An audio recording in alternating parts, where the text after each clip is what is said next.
Libby and Tiger's romance is definitely still on. And I know it might seem like Tiger is the only one putting in any effort, but Libby's trying, in her own special way.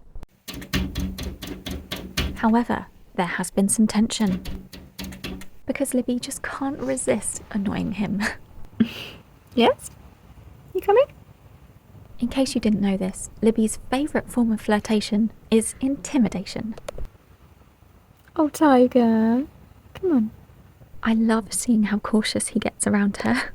It really shows how much foxes understand doors, because he will do anything when it's shut, but as soon as it's open, he's a scaredy cat. She's not making a noise, by the way. All she's doing is sniffing him.